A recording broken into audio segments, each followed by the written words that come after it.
Welcome back, or welcome to the channel. As you may or may not know, New Fear and Hunger content gets discovered every day, either interactions or bugs. For example, I discovered this while recording this footage, and because of that, I decided to compile some of the cut content present in the first game. Let me just make one clarification, this video will not cover all the unused content. First of all, because I am human, I may just miss something, and second of all, because some stuff is just boring, like, wow! There is an unused version of the lantern attack from the Dark Priest, which is slightly different from the actual one. Crazy, right?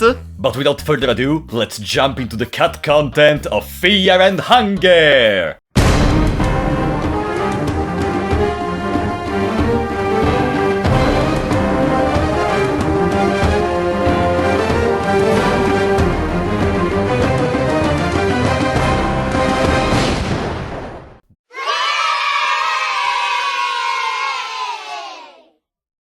The first piece of cut content I want to talk about is what I think was supposed to be another intro. It's called the Journal of Frappolo, because that's the name of my character, and from what I'm able to understand it was supposed to be an introduction for the mercenary. And the story seems also quite similar to the actual one. We are here to rescue Legard from the dungeon, which is the prison of the Kingdom of Rondon, but then we reached the phrase, Captain Legard himself was captured by you as a previous assignment. Wow! My brain exploded when I saw that. It would make so much sense for the mercenary to also have tasks to capture people. And honestly, it could also give the mercenary more importance towards the story if he was the responsible for capturing Legard. Like, in the dungeon we already have the conflict between Darcy and Ragnavaldr towards Legard. Imagine having also a third pole, which is the mercenary. Would Darcy cooperate with him? Would Darcy be ashamed of him? But unfortunately, or luckily, the rest is up to our imagination. And talking about imagination, we will need it for some of these pieces of cut content, because it's not exactly clear the direction in which they wanted to go. For example, we have these unused variables called day-night save, day-night cycle, hours and seconds. It is 4 unused variables about time and a possible cycle of day and night. Mine is just a speculation at this point, but was there supposed to be day and night cycle for the dungeon? Maybe that was one of the starting ideas which later got scrapped and reused in Termina. After all, in there we have a full day and night cycle. My best bet is this got scrapped because the majority of the game is, inside the dungeon. And implementing a mechanic like this would not only be kinda difficult, but also kinda pointless. But hey, do you want useful cut content? There it is, skill 137, check! This was present in the demo version of the game. It actually allows you to check the status of your party members, telling you if they have any particular states. For example, as you can see, it tells you there are parasites or there is an infection. And on one side I get why it was removed, because technically this basically says, oh, in order to understand the state you have, you just have to do one extra step into your skill menu, basically removing the point of understanding what kind of state you have by yourself. I still have one part of my brain which likes this kind of direction. Then we have some questionable choices in the unused items. For example, there is a literal flashlight in medieval times. After this there is lockpick, which probably got reworked into the lockpicking skill. And then 2 very interesting items. The branding iron, which is related to marking people affected by the plague. And then the arm of the Nameless, which as the name suggests, it's an arm given to you by the Nameless, which maybe was gonna have a similar function to the red scarf from the Old Guardian. Okay, at this point, people who were bored by the video already left it. So it is time to talk about unused coin flip attacks in the game. First of all, the Cave Mother has an unused coin flip attack, which I recreated in here. You know why it's funny? Because not only it's a coin flip, but after you fail the coin flip, there is one of 3 possible things that will happen. The first one is the Cave Mother cuts off your carotid artery, and I'm pretty sure that's not the pronunciation for carotid, but I don't care, and you die. The second one is you lose a leg, and the third one is you lose an arm, even though the limb loss mechanics don't really work in this coin flip because I think it wasn't fully implemented. Then we have a coin flip attack from the Iron Shakespeare. Okay, this is very interesting and convoluted, I guess. because the Iron Shakespeare has a coin flip attack in its code, but it refers to the guard. And I know what you may think. It was just a copy-paste of the guard battle in all battles to save time, and to not have to rewrite all the basic events in all the battles. But then, why does it have unique text? You know, normally the guard with the coin flip is gonna use Mad Rush and attack you. In here there is a full sequence in which it describes how you slowly die because of it. And the Iron Shakespeare is not the only one to have this. So maybe it's possible initially the guards were just supposed to do that instead of using Mad Rush, and if that's the case, I like the change a lot. Because, as you may know, if you guard the coin flip attack, you will completely neutralize it. And maybe for the brain is more easy to understand that, oh, big damage from Mad Rush, therefore I need to guard, rather than, oh no, insta-kill, therefore I need to guard. You know what I mean? And the last unused coin flip is the one of the Tormented one, still present in the demo, in which the Tormented one does it every single turn of the battle. And fun fact, in this version the Tormented one has 100,000 HP on the torso. Do you still want to say that Fear and Hunger is difficult in the current version? I mean, certainly it would be more easy if you could play as someone stronger, such as, I don't know, the Crow Mauler for Oh. Except that you were supposed to play as the Crow Mauler. Imagine being able to start as the captain of the dungeon, so muscular, so powerful, and being able to go to the prom because it's only supposed to be in Dungeon Nights! Let me explain. When you start Dungeon Nights, there are some switches which tells the game which character you're playing as. For example, there is Kahara Select if you play as Kahara, there is Darcy Select if you play as Darcy, etc. But then, right after those switches, there are a lot of switches for Nilvan, Crow Mauler, Legard, the girl. I think you know where I'm going. In the prom map, there is also a place in which Najra will not appear if you're playing as him, because as you can see, if the Najra Select switch is on, therefore if you're playing as Najra here does not appear because you are him, you know what I mean? But it's pretty clear why this wasn't made. It would require for the developer to make a back sprite for all these characters for the dating simulator, like, nah, is it really worth it? And also I swear, if the developer really went ahead and did this instead of fixing the already existing bugs, I would have literally used a coin flip attack on them. Some stuff which instead I would love to see implemented, because it's pretty nice, is the Unused Darcy meetup event in the courtyard. Here she basically just sees you and run off because she's searching for Legard. It's not something that gives items or party members to the player, it's just something that gives more vitality to the dungeon. Also, she was the first one to use diagonal movement. You think you were the first one, Termina? Other than this, there is also the Kahara Unused meetup event in the caves, where Kahara appears to be much more similar to the Kahara you meet in the Void.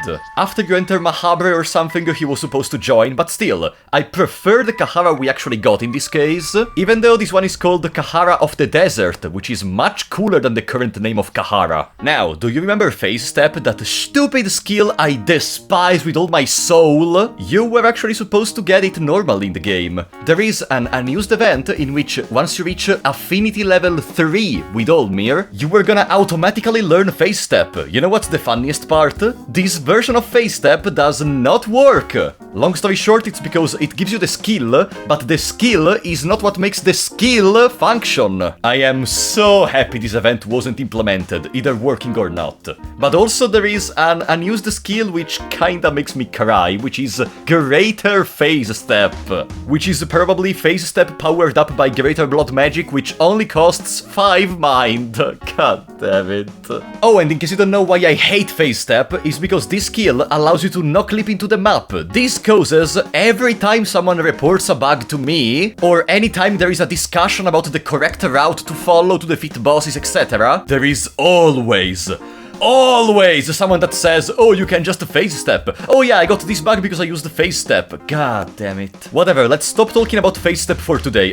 Forever, okay? There are a couple more books which deserve a mention. The first one is the Captain's Diary about the tree. This diary talks about how the tree, the zone connected to the thicket, is slowly hypnotizing Captain Rudimer, up to the point in which he decides to literally block the access to that zone. That's why you need an explosive vial to enter in it. I don't exactly know why this is not present. This would make a great connection to how the darkness is able to change people. It would give more importance to a zone like the tree, and also it would make it more understandable why there is literally a collapsed wall in there instead of just, oh, it collapsed, whatever. And the other book I want to talk about is The Nameless Traveler. It talks about a traveler who gets fooled by everyone he meets. Everyone tells sad stories, so he gives away money, clothes, etc. It arrives to the point where he is completely naked and doesn't have anything else, and he gets seen by goblins.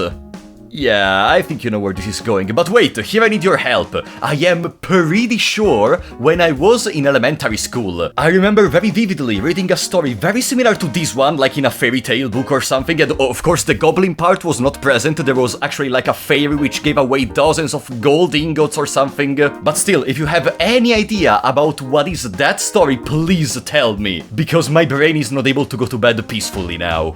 The next pieces of cut content I want to talk about are, in the more literal term, cut content.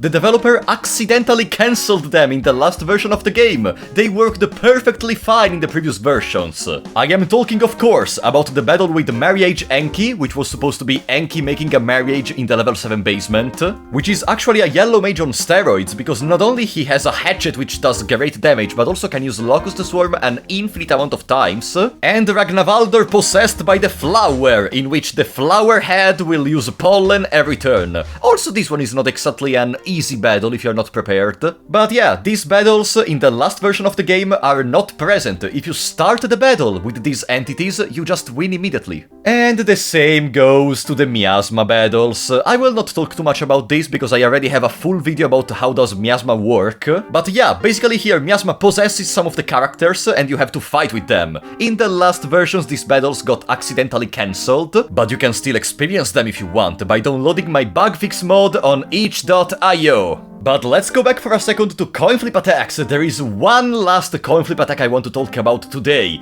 The Uterus coin flip attack done by the Embryo. The Embryo in fact was supposed to now on your feet, and this not only deals a great mind damage, but also paralyzes you. And it was specifically only gonna be done in the battles against the Uterus, not in the single Embryo battles. But I mean, the battle with the Uterus is already bugged enough, we don't need more bugs.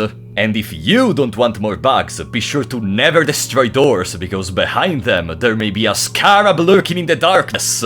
Yeah, I think this mechanic of scarabs appearing behind the doors was supposed to be added in Mahabre, but then was later on scrapped because there were already enough bloody men in the corridors or something. And there is also an enemy, Lord of the Flies, which is shaped like a door, which I positioned behind the door to show you how I think it was supposed to happen, but that's about it. It could maybe be a funny addition once the developer is done with the Termina, in my opinion. Now, I think the next one is already known by everyone at this point, because I already made a theory video about it, but once again, Map 131. It's an exclusive map present in the game files, with also an exclusive soundtrack you are listening to right now, with a very mysterious character called Person, which is also present in the level 9 in the Gauntlet near the end of the game, where you can fight him and it's revealed that he is the true god of fear and hunger, which maybe was supposed to give you an alternate ending or something. If you are interested to this, I have a video called The Discarded Ending you can check out.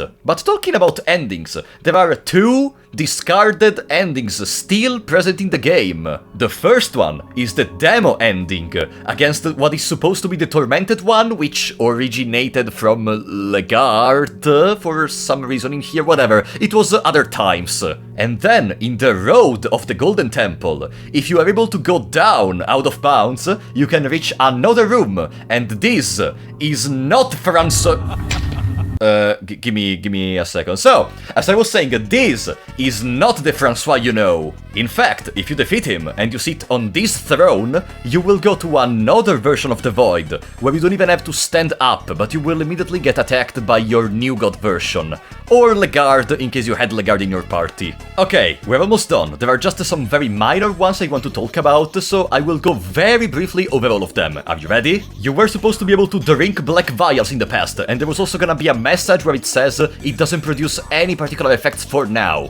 Pretty useless, don't care too much if it wasn't implemented. A skill called Guard Break, which from what I'm able to understand from the code, it was supposed to make it so that every attack you land on that limb would result into a critical hit. My best bet is the developer was not able to make this function and so just stopped bothering with it. In fact, if you try to use it, it makes the game crash for some reason. A skill called Skeleton Hatchet, which implies an enemy skeleton was supposed to fight you with a hatchet in his hand. The right arm twitches from the Tormented One. Yeah, in case you never noticed, the Tormented One will never, ever twitch with his right arm, only with the left arm, and this is very funny, because why wouldn't you implement this? Well, whatever. Dodge Roll, which I think was supposed to increase your evasion for the turn, or maybe make you dodge the coin flip attacks, who knows. And then Death, a skill which, as the name says, was supposed to immediately kill anything.